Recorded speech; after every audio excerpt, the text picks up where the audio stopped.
नमस्कार दोस्तों, देखेंगे हम शिवाजी का प्रशासन। पिछली वीडियो में हमने शिवाजी के बारे में, उनका जन्म, कौन कौन से किले, मुगलों के साथ संघर्ष, ये सब राजनीतिक घटनाक्रम देखा था। इनके प्रशासन के बारे में देखते हैं। अगर वीडियो अच्छी लगती है तो ज़्यादा ज़्यादा शेयर करें, सब्सक्राइब करें, दोस्तों के साथ शेयर करें, जिससे सबके पास वीडियो पहुँचे। आइए शुरू करते हैं। अगर PDF की आपको रिक्वायर हो तो आप टेलीग्राम लिंक डिस्क्रिप्शन बॉक्स में है, वहाँ से जाके मैसेज करिएगा, जो PDF आपको मिल जाएगी। देखिए शुरू करते हैं बिना देरी करते हुए, धीरे धीरे आराम आराम से। शिवाजी के प्रशासन लिखा है। शिवाजी के प्रशासन के मुख्य केंद्र लिखा है ना, मुख्य केंद्र के रूप में आपका केंद्रीय और प्रांतीय प्रशासन था। ठीक है, उनके जो प्रांत, ये इनका प्रशासन है, सेंटर में आपका केंद्र है, उसके बाद आप ये इन्होंने प्रांतों में बांट रखा है। ठीक है, केंद्रीय प्रशासन देखते हैं क्या है। केंद्रीय प्रशासन क्या होता है, देखिए जो इनका केंद्रीय प्रशासन था, केंद्रीय प्रशासन के लिखा है कि केंद्रीय प्रशासन के जो सर्वे सर्वा ये स्वयं कौन था? शिवाजी थे। ये बहुत इंपॉर्टेंट है, कौन था? शिवाजी थे। आगे लिखा है कि जो शिवाजी ने केंद्रीय प्रशासन में अपनी सहायता के लिए अष्ट परिषद का निर्माण किया था। किसका निर्माण किया था?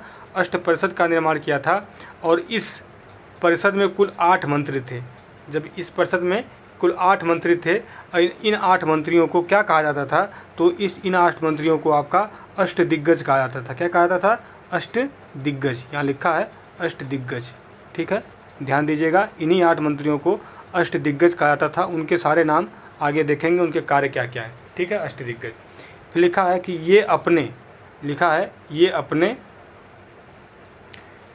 ये अपने विभागों के प्रति, लिखा है ना, विभागों के प्रति उत्तरदायी होते थे। ठीक, उत्तरदायी होते थे। फिर अष्ट प्रधान परिषद के ये सदस्य शिवाजी के सचिव के रूप में भी काम करते थे, लेकिन शिवाजी इनके सलाह या बातों को मानने के लिए बाध्य नहीं थे। ये बहुत इंपॉर्टेंट है। ये केवल सलाहकारी बोर्ड था।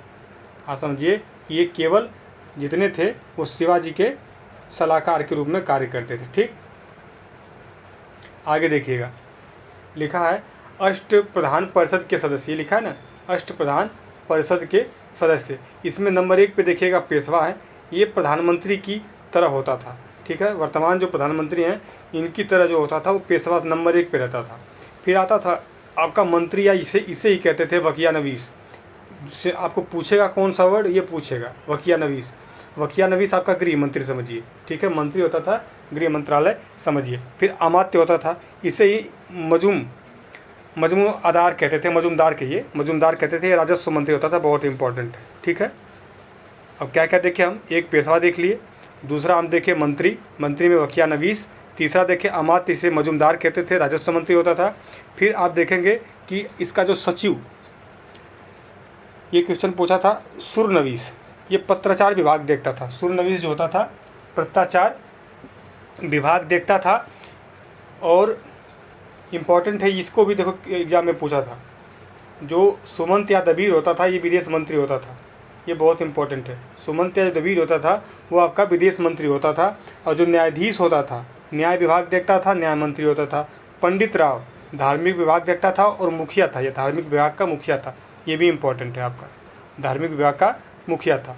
सरे नौबत सेना का प्रधान होता था, ये भी इम्पोर्टेंट। तो 8 दिग्गज आपको याद रहने चाहिए। ये 8 है, यहाँ पे 8 है। ठीक है, देखिए थोड़ा सा हम समझ लेते हैं इनके कार्यों के बारे में। ठीक, पेशवा क्या कार्य करता था? सबसे नंबर 1 पे हम किसको लेंगे? पेशवा को लेंगे। पेशवा कार्य करता था क्या क्या, ये जानते हैं पेशवा के बारे में। ठीक, देखिए जो पेशवा था, ये इसी को लेते हैं रेड वाले को। यह राजा का प्रधानमंत्री होता था, ये तो लिखा है। और यह संपूर्ण राज्य का देखभाल करता था। जो पेशवा होता था, ठीक है, जो पेशवा होता था आपका पेशवा, यह आपका संपूर्ण राज्य का देखभाल करता था। ठीक है, देखभाल करता था। ठीक, और क्या करता था? राजा की अनुपस्थिति में कार्यों का देखभाल करता था। अगर राजा आपके अनुपस्थित हो जाते हैं तो क्या करता था?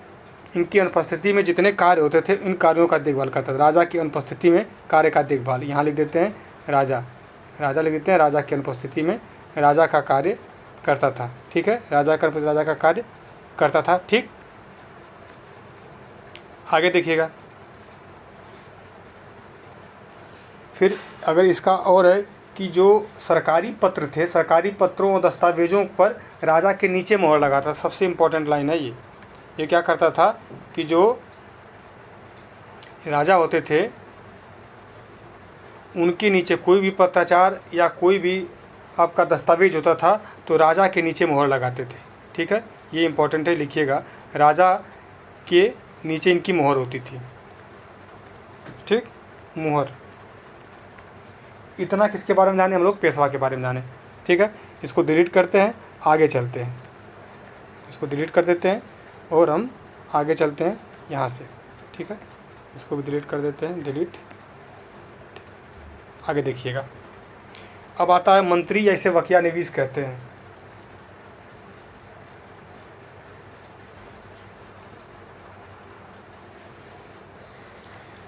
देखिए, वकिया नवीस के बारे में जानते हैं। वकिया नवीस क्या करता था, ये वकिया नवीस आपका है। वकिया नवीस का क्या है कि वकिया नवीस जो होता था यह दैनिक कार्यों तथा दरबार की प्रतिदिन की कार्यवाही, सुरक्षा व्यवस्था एवं गुप्तचर व्यवस्था का देखभाल करता था। वकिया नवीस का इम्पोर्टेंट काम है ना ये, क्योंकि वर्तमान में जो गृह मंत्री लिखा है ना कि वर्तमान परिप्रेक्ष्य में कौन से पद हो सकते हैं, इसको यह समझा रहा है। तो वकिया नवीस का कार्य क्या क्या है, देखिए, जो प्रतिदिन का मतलब दैनिक कार्य,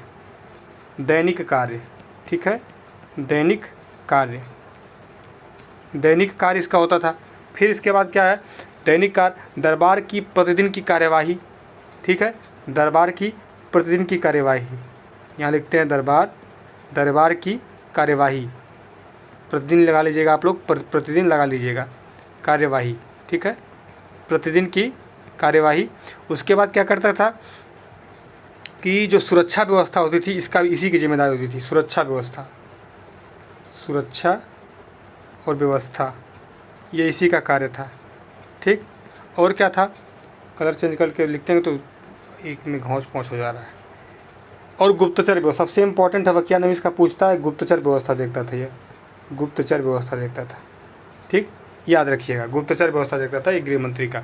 अब अगले देखते हैं, अगला अमात्य है। अगला हम जानेंगे किसके बारे में, अमात्य के बारे में जानेंगे। आइए देखते हैं अमात्य के बारे में। अमात्य क्या करता था, इसकी भी कहानी समझिए। ये अमात्य हमारा, ठीक है, ये अमात्य मजूमदार कहते थे, राजस्व मंत्री होता था।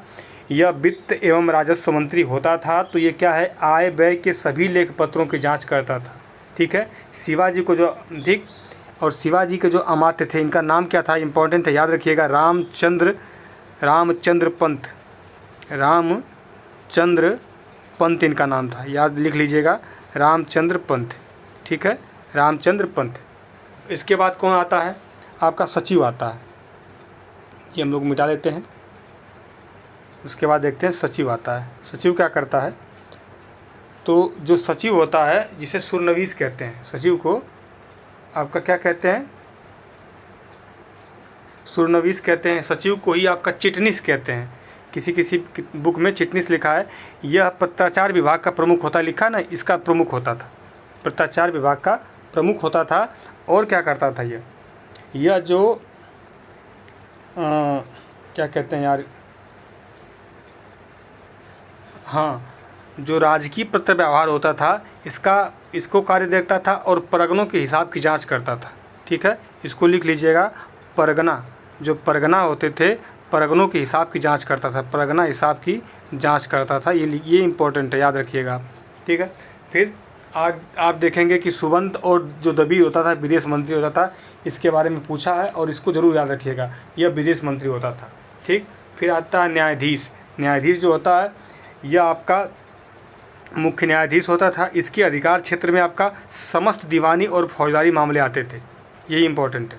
फिर आज देखेंगे पंडित राव। पंडित राव क्या करता था, पंडित राव को एक नाम और कहते हैं, कलर चेंज करके लिख देते हैं। पंडित राव का नाम जो होता है इसे क्या कहते थे, सद्र कहते थे, कभी भी पूछ सकता है, सद्र कहते थे। किसको, पंडित राव को। इस पंडित राव को सद्र कहते थे। और यह धार्मिक मामलों में राजा का ये धार्मिक मामलों में राजा का जो होता था प्रमुख परामर्शदाता होता था। ठीक है, और जो विद्वान और धार्मिक कार्यों में दिए जाने वाले अनुदान होते थे, इसी का दायित्व होता था, उसकी निगरानी यही करता था। ठीक, ये सब इतने हो गए। अब देखते हैं, थोड़ा सा मिटा के आगे चलते हैं। आगे कहाँ चलते हैं? कौन बच गया आपका? पंडित राव के बाद सरे नौबत। सरे नौबत को थोड़ा देख लीजिए। जो सरे नौबत होता था, यह क्या करता था? इसे सेनापति होता था, तो सेना की भर्ती, संगठन, रसद का प्रबंधन करता था। ये सेना की भर्ती और आपका रसद का प्रबंधन करता था ये। ठीक, इतना काम सरे नौबत का होता था। एक बात और याद रखिएगा, इन अष्टप्रधानों में कुछ इंपॉर्टेंट तथ्य है, यहाँ नोट डाल के मैं लिख देता हूँ। ठीक है, नोट डाल के लिख देता हूँ। थोड़ा सा पेन को पतला कर लेता हूँ। देखें, सेंसिटिविटी है क्या ये? अच्छा, सेंसिटिविटी है। एक मिनट तो रुकिएगा, थोड़ा सा पेन को पतला करना है। ठीक हो गया? नहीं हो रहा? ठीक है, देखिएगा, है ये कि जो सेनापति के अतिरिक्त, सेनापति के अतिरिक्त, सेनापति लिख देते हैं यहाँ पे, सेनापति के अतिरिक्त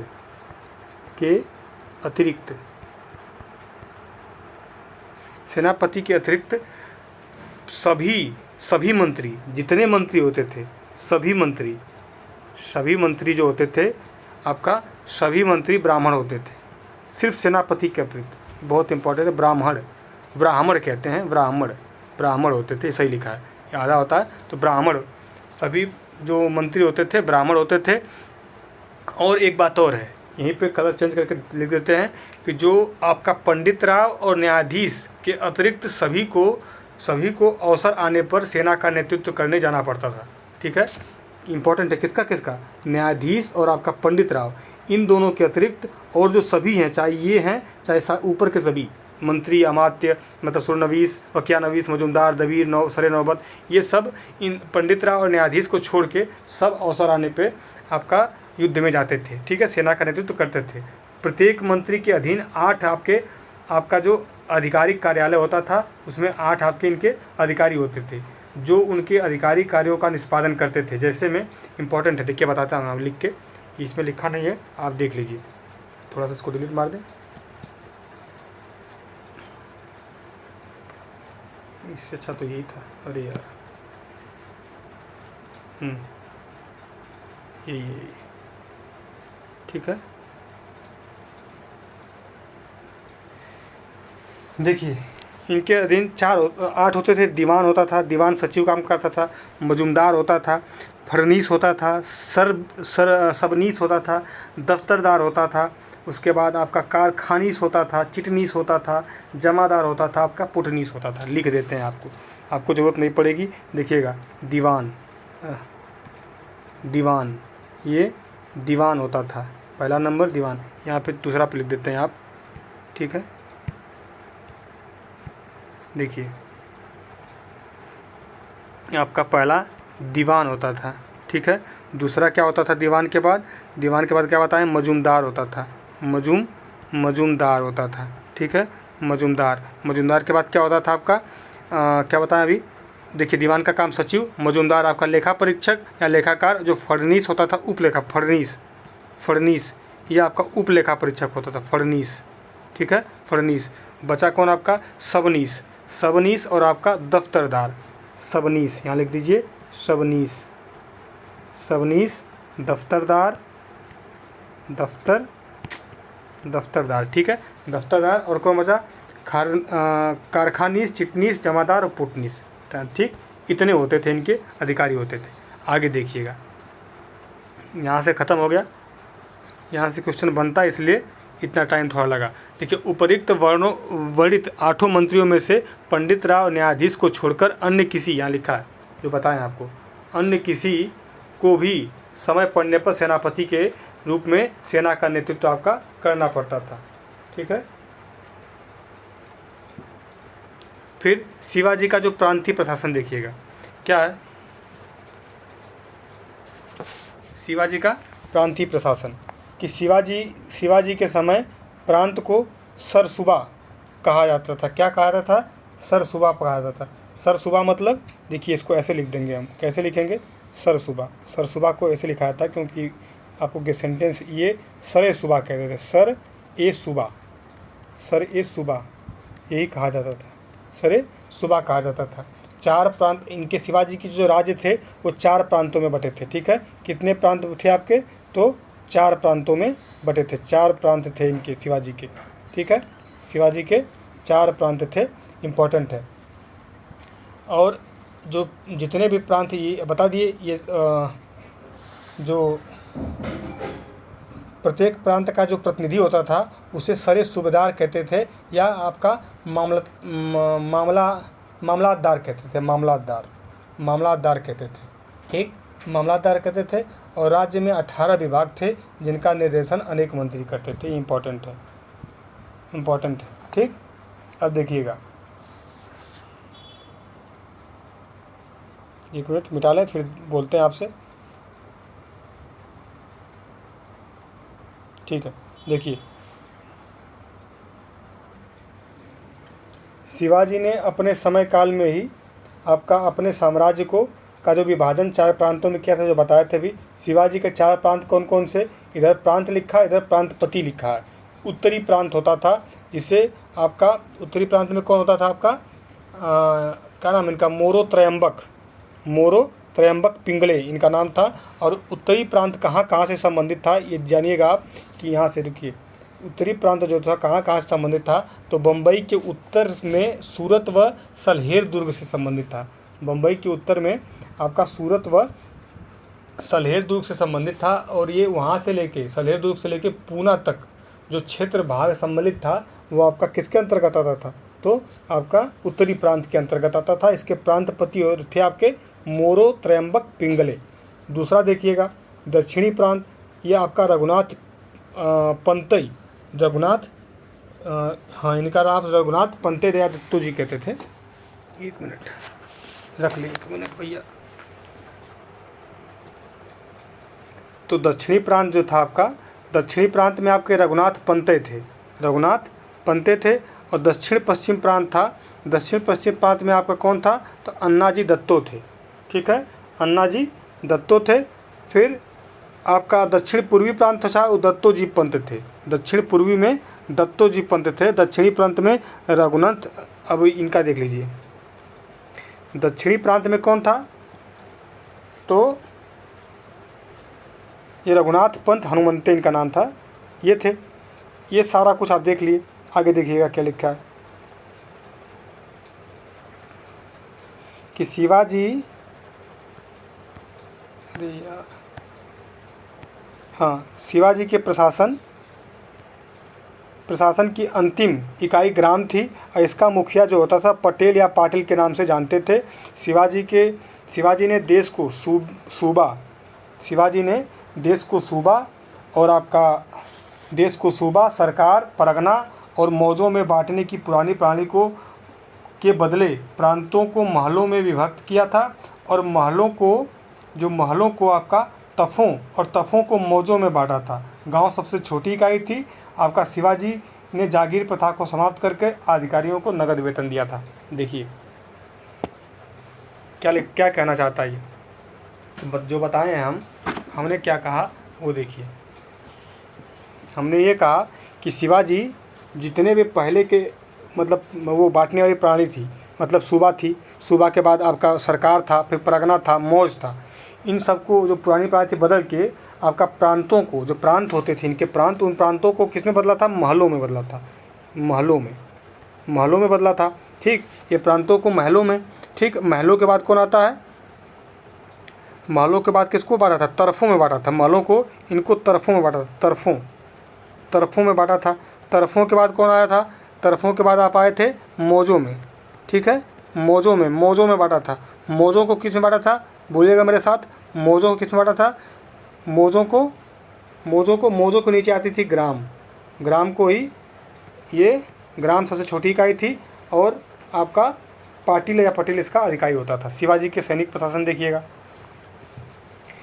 शिवाजी का जो सैनिक प्रशासन है, शिवाजी के सैन्य व्यवस्था का आधार किले, तोप, नौसेना, पैदल सेना और घुड़सवार, यही आपके जो सेना थे। ठीक है, शिवाजी ने, यहाँ लिखा है, शिवाजी के पास लगभग 250 किले थे और इनके द्वारा विजित पहला किला आपका सिंहगढ़ का किला 1613। सिंहगढ़ का किला इन्होंने माना है कि बहुत सारी किताबें हैं जो तोरण का किला मानती हैं, तोरण का किला मानती हैं, तोरण का किला, तोरण किला। और जो ये सिंहगढ़ का किला है 1647 में मानते हैं सब। तो अलग अलग पुस्तकों में अलग अलग है। तो तोरण का किला अनथेटिक आप मानिए तो यही है, क्योंकि उन्होंने 1647 में सिंहगढ़ किला जीता था। ठीक है। अंतिम किला इन्होंने जिंजी जीता था, जो आपका कर्नाटक में था, जिंजी। शिवाजी के पास कई तोपें थी और इसको पुर्तगालियों, फ्रांसीसियों और अंग्रेज़ों से इन्होंने खरीदा था अपनी शक्ति को मजबूत करने के लिए। शिवाजी के पास नौसेना थी और इनके मुख्य नौसेना अड्डों में कल्याणी था और कोलवा था, आपका भिवंडी था, भिवंडी। ठीक है, भिवंडी था।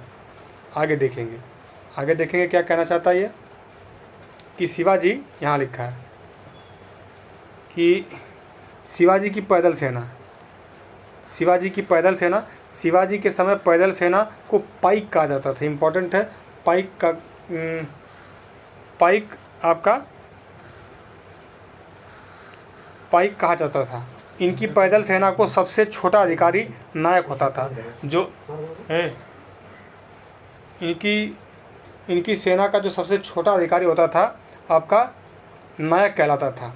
बढ़ते क्रम में अधिकारियों का क्रम देखेंगे, बढ़ते क्रम में सबसे छोटा नायक होता था, फिर उसके बाद हवलदार होता था, फिर उसके बाद आपका जुमलादार होता था, फिर एक हजारी होता था, फिर आपका सप्रहजारी, सरे नौबतिया, मुख्य सेनापति, ये क्रम होता था। ठीक है।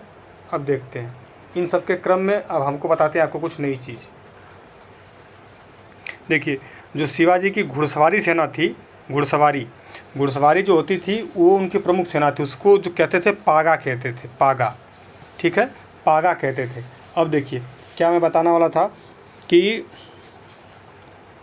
25 जो सैनिक थे, यहाँ पे कलम चेंज करके लिखते हैं कि 25 सैनिकों के ऊपर एक हवलदार होता था। 25 सैनिक के ऊपर एक हवलदार होता था। ठीक है, हवलदार को लिखते हैं HW, होमवर्क नहीं, हवलदार नहीं, HD रहेगा, हवलदार ना, हवलदार HD रहेगा। ठीक है, HW नहीं, HD, हवलदार। फिर आपका 5 हवलदारों के ऊपर एक जुमलादार होता था। 5 हवलदार होते थे। ठीक है, 5 हवलदार होते थे। इनके ऊपर क्या होता था, तो एक जुमलादार होता था, एक जुमलादार, JD। ठीक है, JD जुमलादार होता था। फिर क्या होता था कि 10 जुमलादारों पर एक हजारी होता था। 10 जुमलादारों पे आपका, 10 जुमलादारों पे ये आपका दारों है ना, दारों पे आपका एक हजारी होता था, एक हजारी। ठीक है, एक हजारी होता था। ठीक। और क्या होता था कि इसके ऊपर, एक हजारी के ऊपर 5 हजारी होता था। मतलब 5 एक हजारी को मिला के सबसे ऊपर लिख देते हैं। थोड़ा सा इनको इधर करके लिखते हैं कि जो 5 होते थे, 5 हजारी, 5 एक हजारी को मिला के, 5 एक हजारी को मिला के, इसको मिटा दें, अरे यार मिट जा भाई, हाँ, 5 एक हजारी को मिला के पंच हजारी कहते थे। 5 एक हजारी आपका पंच हजारी कहलाते थे। ठीक है, ये इनका था। पंच हजारी का वेतन 2000 हुण था, याद रखिएगा, ये 2000 आपका हुण था, ये इनका वेतन था। ठीक। जो सरे नौबत होते थे, घुड़सेना में सबसे बड़ा सेनापति होता था। ठीक है, घुड़सवार जो होते थे 2 प्रकार के होते थे, ये सब आगे देखेंगे। आइए शुरू करते हैं यहाँ से, कहाँ से हमारा छूटा था, शिवाजी की पैदल सेना। ठीक है, मिटाते हैं थोड़ा, फिर आपका शुरू करते हैं। ठीक। तो शिवाजी के घुड़सवार देखिए, शिवाजी के समय में अश्वारोही घुड़सवार सेना थी, वो आपका 2 भागों में बटी थी। एक बरगीर थी और दूसरा था आपका वो सिलेदार था। ठीक है, दूसरा आपका, पहला बरगीर, दूसरा आपका सिलेदार। ठीक। जो बरगीर होता था, यह शिवाजी की अस्थाई घुड़सवारी सेना थी और इसको नियमित रूप से वेतन दिया जाता था। ठीक। जो सिलेदार होते थे, यह शिवाजी की अस्थाई सेना थी और आपका यह सेना नियमित रूप से वेतन नहीं आती थी, क्योंकि आवश्यकता पड़ने पर इनकी भर्ती की जाती थी। इन सेनाओं के बारे में बता रहा है। ठीक है, तो और जो ये बरगीर होते थे, बरगीर जो होते थे, बरगीर को सरकार घोड़ा, हथियार आदि जितना सामान होता था सब उपलब्ध कराती थी। इसीलिए इम्पोर्टेंट है, बरगीर को पूछ सकता है। सिलेदार को कुछ नहीं देती थी और बरगीर को ये सब देती थी। ठीक है, आप देखिएगा क्या लिखा है कि बढ़ता हुआ क्रम, हवलदार, जुमलादार, एक हजारी, पंच हजारी, सरे नौमत, मुख्य सेनापति इसे कहते थे। ठीक है, हवलदार मतलब 25 सैनिकों पे हवलदार, 5 हवलदार पे, 5 हवलदार है कि 10 हवलदार है, 5 हवलदार, 5 हवलदार पे एक जुमलादार, फिर 10 जुमलादार पे आपका 10 जुमलादारों के ऊपर कौन है, एक हजारी, और आपका 5 एक हजारी के बाद पंच हजारी। ठीक, आगे देखिएगा आगे क्या लिखा, शिवाजी के आय का साधन, शिवाजी के आय का साधन। शिवाजी के आय के साधनों में हम चौथ और भू राजस्व कर देखते हैं। चौथ क्या होता था, चौथ और सौर देशमुखी दो हैं आपके लिखा है ना। चौथ क्या होता था कि चौथ यह शिवाजी के आय का मुख्य साधन था और इसे हम सुरक्षा कर के रूप में भी देखते हैं, क्योंकि शिवाजी अपने पड़ोसियों से 1/4 भाग मतलब कर के रूप में 1/4 आपका भाग के रूप में यह एक कर वसूलते थे और आपका तब वे इन पड़ोसियों को सुरक्षा देने की दावा करते थे। देखिए लिखा है कि जो चौथ होता था यह शिवाजी के आय का मुख्य साधन था, इसे हम सुरक्षा कर के रूप में देखते हैं। क्यों? क्योंकि शिवाजी अपने पड़ोसियों को 1/4 भाग के रूप में जब यह कर वसूलते थे तब वे जिनसे वसूलते थे वो कह रहा है तब इन पड़ोसियों की सुरक्षा देने का दावा करते थे। ठीक है, आगे देखिएगा सर देशमुखी क्या है। सर देशमुखी यह कर वसूले गए क्षेत्र की आय के आपका 1/10 भाग के रूप में लिया जाता था। ठीक है, भू राजस्व कर क्या है, शिवाजी ने अपने समयकाल में भू राजस्व की जो आपका रैयतवाड़ी व्यवस्था को शुरू किया था। इस व्यवस्था में भूमि का मालिकाना हक कृषकों के पास में रहता था और इस व्यवस्था को शिवाजी ने अहमदनगर राज्य से ग्रहित किया था। ठीक है,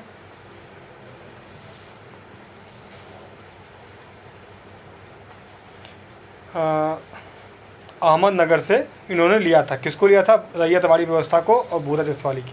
ठीक है, अब देखिए लिखा है कि शिवाजी भू राजस्व कर के रूप में किसानों से प्रारंभ में उनकी आय का 1/3 जबकि अंत में यह कर राशि बढ़ाकर 2/5 भाग के रूप में दिया जाने लगा था। ठीक है, शिवाजी की धार्मिक नीति देखिएगा, बहुत इंपॉर्टेंट है। शिवाजी ने अपने समय काल में धर्म के क्षेत्र में आपका क्या किया था, धर्म के क्षेत्र में धार्मिक सहिष्णुता अथवा धर्मनिरपेक्षता की नीति लागू किया था। हालांकि इतिहासकार खफी खां शिवाजी की अन्य नीतियों की कटु आलोचक था, लेकिन इसने धार्मिक नीति की प्रशंसा की है। नोट लिखा है कि शिवाजी की मृत्यु जब 1680 में हो गई तब इनकी मृत्यु के बाद उत्तराधिकारी इनका पुत्र संभाजी बना था। संभाजी की हत्या और इसके मंत्री कवि कलश की हत्या औरंगजेब ने करवा दी थी। ठीक है, औरंगजेब ने करवा दी थी। संभाजी के बाद शिवाजी का दूसरा पुत्र राजाराम प्रथम आपका छत्रपति बना और जब इसकी मृत्यु हो गई तब आपका इसकी पत्नी जो ताराबाई ने अपने पुत्र शिवाजी जो ना अभी छोटा बच्चा था शिवाजी सेकेंड के नाम से छत्रपति बनाया और अपनी संरक्षण में उनको राजा बनाया था, अपना संरक्षण दिया था। ठीक है, फिर आगे है कि शिवाजी द्वितीय के बाद साहू जी छत्रपति बने और इनके समय में वर्ष 1707 में आपका खेड़ का युद्ध हुआ था। इस युद्ध में साहू जी ने शिवाजी को पराजित किया था। ठीक है, इन्हीं के समय आपका वर्ष 1931 में वारणा की संधि हुई थी और संधि के द्वारा मराठा साम्राज्य के उत्तरी क्षेत्र में स्थित सतारा को अपनी राजधानी बनाकर साहू जी यहीं रहने लगे, जबकि दक्षिणी महाराष्ट्र में आपका जो कोल्हापुर वाला क्षेत्र था, कोल्हापुर को अपनी राजधानी बनाकर ताराबाई अपने पुत्र के साथ यहीं पे रहने लगी थी। मराठाओं में 2 फूट पड़ गई थी। देखिए, अंतिम मराठा छत्रपति के रूप में हम राजा राम द्वितीय को देखते हैं। इन्हीं के समय आपका वर्ष 1750 में संगोला समझौता होता है। संगोला, इस समझौते के द्वारा मराठा साम्राज्य का मुखिया पेशवा बन जाता है। संगोली की संधि होती है, संगोली की संधि, ठीक है। पेशवा पूना में, जबकि छत्रपति सतारा के दुर्ग में रहता था। पेशवाओं का इतिहास देखेंगे, पेशवाओं का इतिहास, ठीक। पेशवाओं का इतिहास देखना है तो मराठों के पेशवाओं का इतिहास हम देखेंगे नेक्स्ट वीडियो में। तब तक के लिए धन्यवाद। जय हिंद, जय भारत।